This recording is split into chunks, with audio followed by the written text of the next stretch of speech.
Yo, what's up YouTube? What's up everybody? Welcome back to the channel. Today we're going to be checking out the worst things the Kennedy family was ever accused of. Now the Kennedy name is huge. I've known of them obviously with some of his things with Marilyn Monroe, Jackie Onassis, his very flashy family, very known family. And when you're in the political eye, man, there's going to be a lot of eyes on you watching everything you do, sifting through your history, trying to find out what bad things you've done before so they can slander you.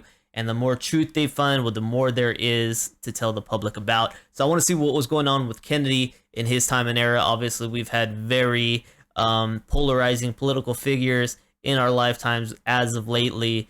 And man, there's a lot of dirt slung around from both sides at all times. So I want to see what was going back on in the days of Kennedy. Let's go ahead and tap into this one, see what they're talking about.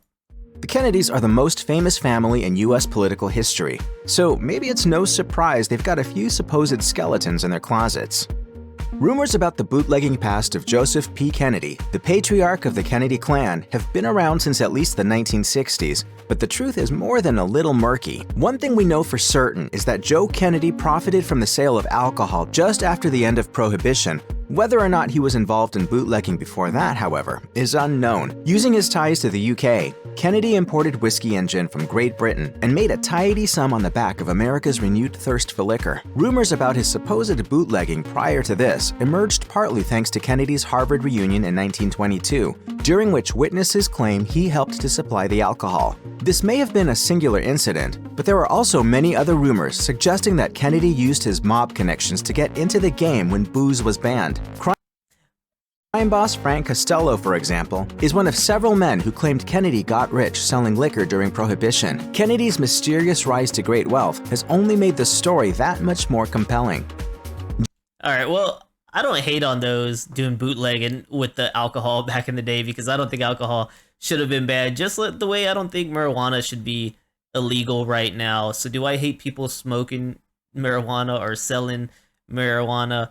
I won't get into all that. I just don't think marijuana should be banned. I don't think alcohol should have been banned. So, people are trying to find a way to help other people have a good time. The only thing I wish there wasn't ever any bloodshed involved in all of it, but unfortunately I think there's bloodshed involved in everything almost that we do. There's some kind of corruption. It's terrible. So that part aside, let's legalize it, you know what I mean? That much more compelling. Joseph Kennedy made a number of anti-Semitic remarks throughout his prestigious career as U.S. ambassador. He also embarrassed the country by expressing sympathy for fascists in Europe. Rightly or wrongly, many people today remember Kennedy as both a Nazi sympathizer and an all-around awful person. Stories about Kennedy's Nazi sympathies arose partly due to his enthusiasm for appeasement. He believed that Great Britain could never beat Hitler and advised Franklin D. Roosevelt to stay out of the matter. Roosevelt subsequently began talking to Winston Churchill without the involvement of Kennedy. After Japan attacked the US, Kennedy became officially toxic, and Roosevelt passed him over completely when it came to awarding war offices. Kennedy was not merely short-sighted, however. He had also expressed his genuine admiration for Hitler, often at times that now seem wildly inappropriate. For example, he publicly praised Hitler's supposed military prowess to a graduating class at the University of Notre Dame. On another occasion, he tried to halt the production of a Hollywood film on the grounds that it might offend Hitler and Benito Mussolini. But worst of all were his anti-Semitic remarks. Declassified documents from the German Foreign Ministry show that Kennedy expressed his sympathy for Germany's Jewish problem and complained that Americans had been unduly influenced by Jewish opinions. Wow. Well, that's a deep one right there. That's a deep thing to be accused of, but it sounds like if he was accused of these things, there's going to be facts out there. There's going to be evidence out there showing that indeed he made these remarks. Man, that's crazy. That's some bad stuff. Makes me think I know that Coca-Cola, Fanta, the brand Fanta, was, I guess, invented so that Coca-Cola can continue production and selling and making profits in Nazi Germany, but not have their brand name affiliated with this, where they could take flack back in the day. So they introduced Fanta to be sold in Nazi Germany. And that's where that came from. I don't know. That's what I've heard. And that's crazy. That's crazy. A lot of politicians and a lot of companies, they're only, I don't know, man. What's the word I'm looking for? Their only allegiance is to money, profiting, right? And so maybe Kennedy, it sounds like he thought at this time, hey, Great Britain's gonna lose. Let's go ahead and just endorse the new king over there, right? I mean, that's messed up. That's crazy. He was lining up with evil just because that's gonna be best for our future. They're gonna win. I don't know. That's wild. Right, Mr. DeMille, I'm ready for my close-up.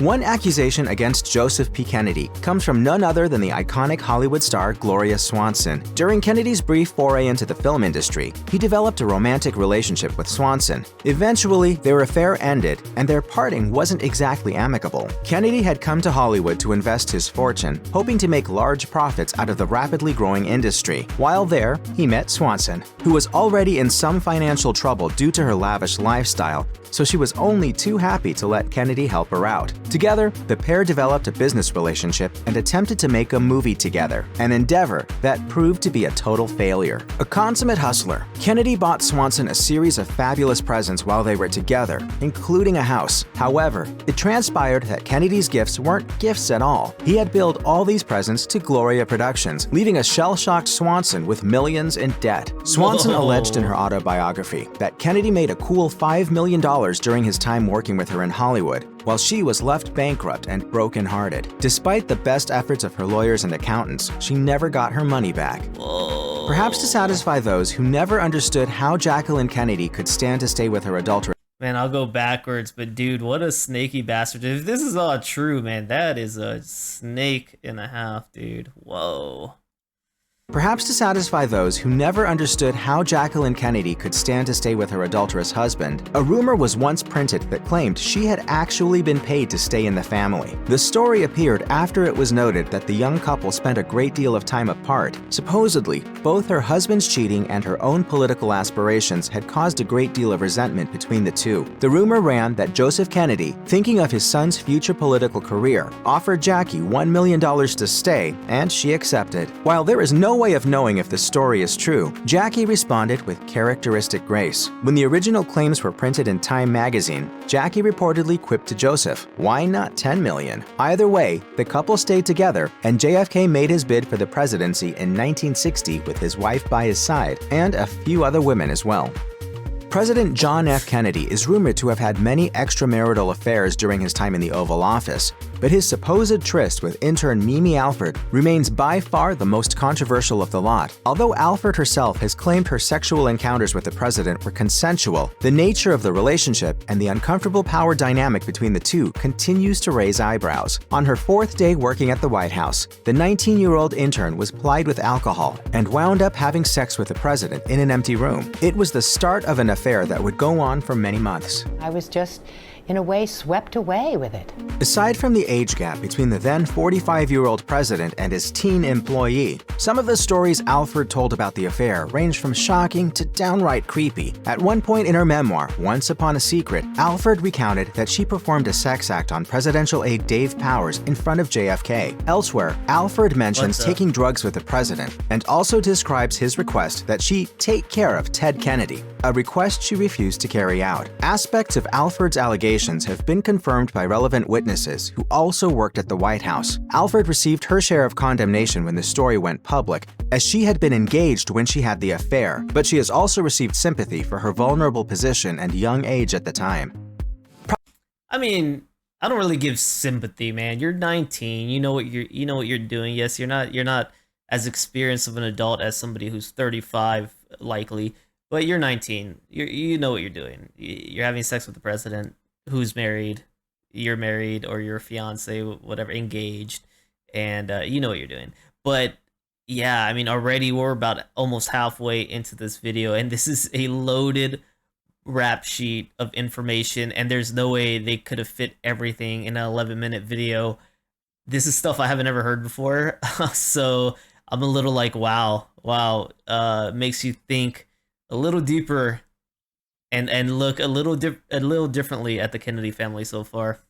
Probably the wildest accusation about the Kennedy family is the rumor that they assassinated Marilyn Monroe. The actress was found dead on her bed next to a bottle of sleeping pills in 1962, and although her death was officially ruled a suicide, countless rumors made the rounds in the years that followed. Monroe is said to have had an affair with John F. Kennedy. However, if the rumor mill is to be believed, it was Robert whom she truly loved. Many of Monroe's friends claim she was heavily preoccupied with the married attorney general in the days leading up to her death.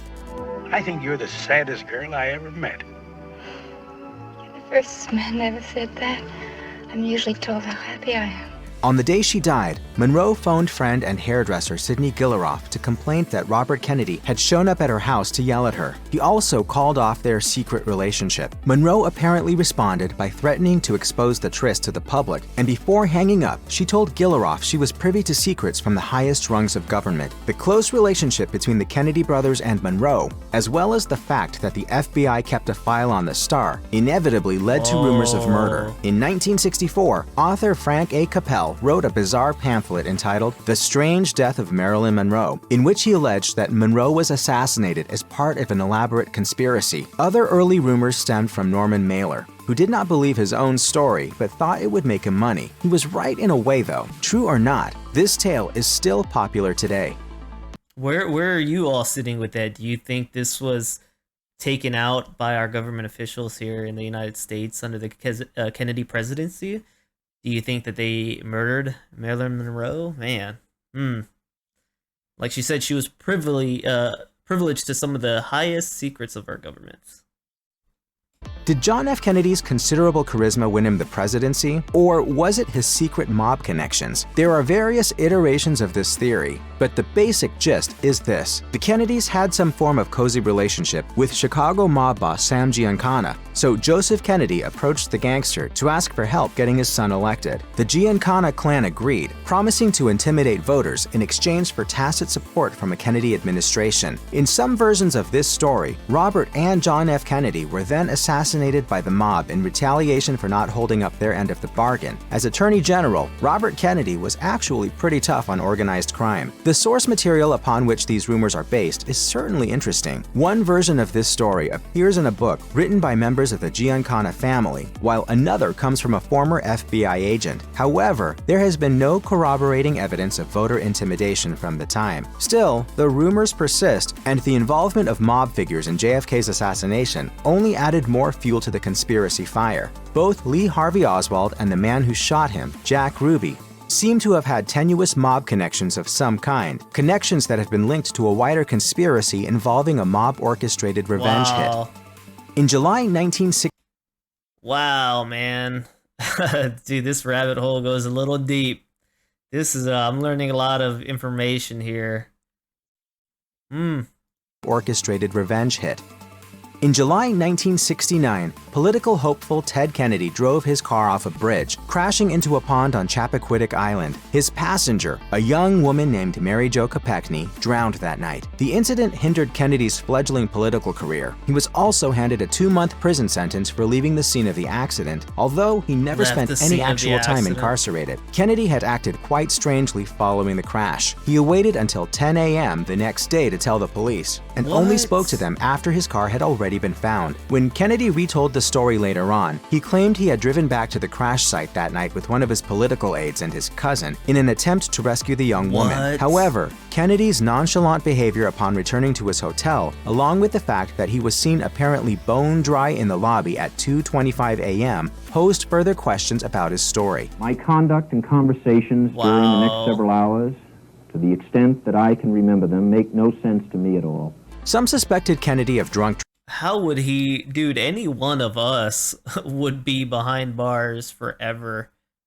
He murdered her, it sounds like, if this is the true tale of the story. He murdered her, right? I mean, you intended on her dying in that lake.